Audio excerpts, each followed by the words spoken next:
I was in Atlanta over 30 years, and I wore three hats in Atlanta. I was a painter, I was an art therapist, and I also taught figurative painting. I did portrait work, which I think every figurative painter gets asked to do, but I also worked in series. I did a series early on of dancers, and then later I did a series called The Deranged Housewife. Because I lived so long in Atlanta and I had a real sense of place there, I was really interested in moving out here to see how all the changes I was making with my life would filter down into my artwork, because I really didn't have any idea what the most profound thing that changed my artwork would be. I officially opened the studio in May of 2010, and 5 days later, when I was doing a master swimming workout, I had a brain aneurysm right in the middle of the pool. But I was a very, very fortunate person, because probably 30% of people who have brain aneurysms die immediately from it. It was difficult to grasp how close I had come to not being here. I was really kind of standing on the edge of an abyss, looking down, and pulled myself back from it.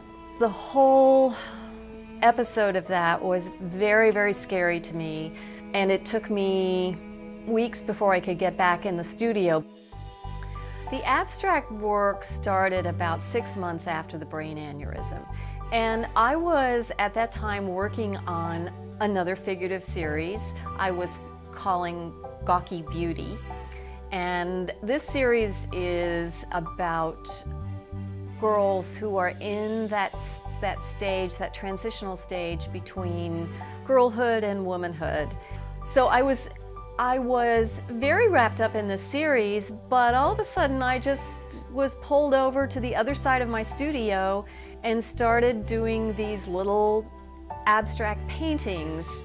And I think because I am an art therapist and I had just gone through all of this trauma, I knew I had to pay attention to them, because I knew they were important in some way.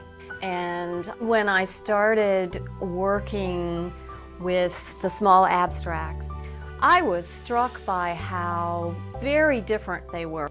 The figurative work, I am working with the model, I'm working what I see in front of me, I'm putting a lot of my own ideas into the painting, but I'm also getting so much from the person, I'm getting so much feedback from them.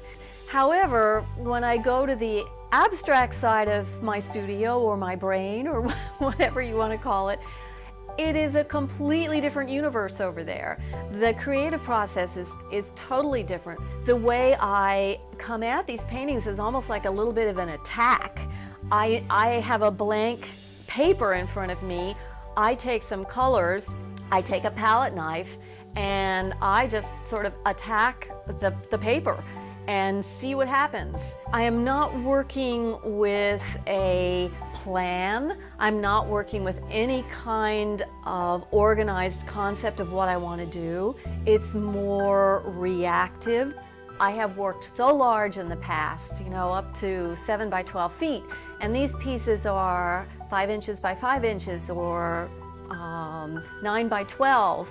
But I do like feeling that there is something I can control in them, and that happens to be the size of them.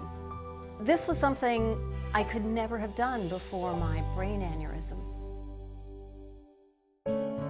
I'm going to continue this work as long as it's coming out of me, and it is just flowing out of me. There's a fierceness in these little paintings and a sense of fearlessness that I experience with them that reminds me of how grateful I am that I can still do this.